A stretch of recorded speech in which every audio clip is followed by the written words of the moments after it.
Nací el 28 de noviembre de 2003, en una celda de prisión. Mi mamá estaba embarazada de mí cuando incumplió con su libertad condicional y fue obligada a regresar a la cárcel.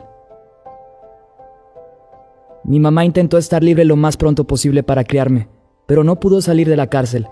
Le tuvo que rogar a mi abuela para que me cuidara. Al principio, mi abuela no quería criarme porque ya estaba cuidando a mis 2 hermanos mayores, pero sabía que mi mamá estaba desesperada. Durante mi infancia, mi abuela se aseguró que mis hermanos y yo tuviéramos todo. Teníamos videojuegos, comida deliciosa, una pequeña casa de campo y muchos animales, como algunos pollos, perros y un gato. Podía darme cuenta que mi abuela nos amaba, pero creo que no amaba tanto a Jimmy, mi hermano mayor. Mi abuela siempre trataba mal a Jimmy, le pegaba y se burlaba de él todos los días. A veces podía escucharlo llorar en las noches. Jimmy estaba tan enojado que un día descargó su ira en mí. Nunca entendí por qué me lastimó y lo odiaba. En una ocasión me pegó tan fuerte que hasta la pared se rompió. Después de ese incidente, nunca lo perdoné, y hoy en día seguimos en malos términos. Pero fuera de Jimmy, todo lo demás en mi vida no fue tan malo. Hacía lo que podía. Cuando tenía 11 años, mi abuela se enfermó. Solía quedarse en cama por días, y una vez se puso tan mal que la tuvimos que llevar con un doctor. Fui con ella al hospital a que le hicieran unos análisis. Cuando terminaron, el doctor vino y nos dijo que tenía cáncer en los ovarios. Cuando escuché eso empecé a llorar, pero lo único que mi abuela hizo fue dar un largo suspiro. Tomó una menta de su bolsa y me dio una a mí. Cuando íbamos camino a casa, le pregunté qué pasaría y me dijo: «No lo sé, cariño, pero si es tiempo de irme, entonces me iré». Mi abuela luchó por casi un año y pasó por quimioterapias y tratamientos. Yo intenté enfocarme en otras cosas, pero era muy difícil. Cuando nos enteramos que había vencido al cáncer, hizo lo mismo que cuando se enteró que tenía. Se sentó en su silla, sacó una menta y me dio otra a mí. Por los siguientes 2 años todo iba bien. Finalmente se sentía de nuevo como una familia, hasta que un día mis hermanos estaban en un viaje, lo que significaba que yo tenía que tomar el autobús a la escuela por mi cuenta. Cuando regresé a casa, vi a mi tía Dayan sentada en el porche con mi abuela. Mi abuela me vio y me dijo que se había enfermado de nuevo, pero que ahora era cáncer en el hígado. Quedé sin palabras. Después de ese día, mi abuela empezó a empeorar rápidamente. Ya no podía limpiar ni cocinar. 2 meses después, la internaron en un hospital, donde lo único que hacía era estar en la cama. En el Día de Acción de Gracias tuvimos una pequeña cena para celebrar que mi mamá había salido de prisión y mi abuela regresaba a casa. Mi mamá decidió quedarse con nosotros para poder cuidar a mi abuela y asegurarse que estaba bien. Eventualmente tuvimos que parar porque mi abuela no podía caminar bien. Mi grupo de la escuela le hizo cartas e incluso una pancarta para que colgáramos en la sala de estar. Pero una semana antes de Navidad, mi abuela nos pidió que la quitáramos.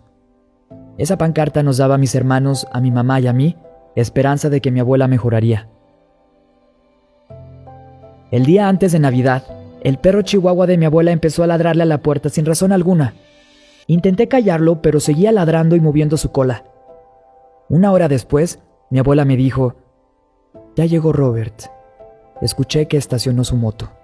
Mi abuelo tenía una Harley Davidson blanca con alas moradas pintadas a los lados. Mi abuela incluso me dijo que estaba ahí parado y me dijo que lo saludara. No tenía el corazón para decirle a mi abuela que el abuelo había fallecido muchos años atrás. Poco después, mi mamá entró y me vio llorando. Me preguntó qué pasaba. Mi abuela le dijo: «Tu papá está parado junto a la chimenea. Te ama, Jan». Mi mamá comenzó a llorar tanto que se tiró al piso junto a la chimenea. Después de esa noche, la salud de mi abuela empezó a deteriorarse más rápido. Ya no podía hablar y después de Navidad, falleció. Fue muy difícil cuando falleció. Mi mamá intentó mantener unida y sólida a nuestra familia, pero se sentía como si la familia hubiera muerto junto con mi abuela. 1 mes después de su funeral, mi mamá huyó y nos dejó a mis hermanos y a mí completamente solos. Nunca me había sentido así, Mis hermanos ya eran suficientemente grandes para vivir solos, pero yo me tuve que ir a quedar con mi tío. Era un hombre amable y me cuidó mucho. Siempre se aseguró de que tuviera lo que necesitaba y a veces me pedía que le ayudara con el quehacer. Muchas cosas pasaron. Intenté portarme bien con mi tío, pero no supe manejar la tristeza de la pérdida y empecé a robar tiendas, carros, cualquier cosa que me hiciera sentir algo. Conocí a alguien y pensé que las cosas mejorarían, pero al final arruiné la vida de mi novia. Estaba manejando e iba muy rápido. Perdí el control del carro. Intenté agarrar la mano de mi novia, pero no pude. Me desmayé, y cuando desperté en el hospital, mi tío me dijo que ella había muerto. Mi novia murió, por mi culpa. Empecé a beber para olvidar el dolor. Toda mi infancia siempre me pregunté por mi papá. ¿Estaría vivo? ¿Alguna vez intentó buscarme?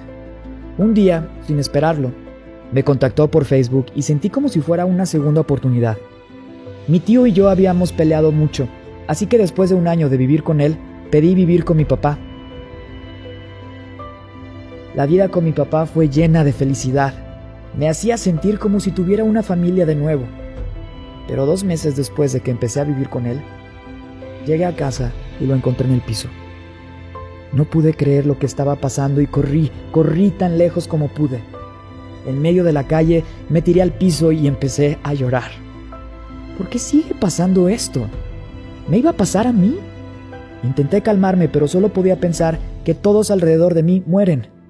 Todo era mi culpa. Después supe que mi papá había muerto por complicaciones diabéticas. Tengo 15 años y vivo con mis abuelos paternos. Intenté perdonarme por la muerte de mi novia, pero cada vez que cierro los ojos, veo su cara. Me diagnosticaron con depresión y ansiedad. Ha sido muy difícil, pero estoy intentando ver el lado bueno de las cosas. Me siento afortunado de tener abuelos que me han dado otra oportunidad, y mi terapeuta me ha ayudado mucho. No sé dónde está mi mamá, pero creo que todo va a estar bien. Y espero algún día poder decirle a mi mamá que yo estoy bien.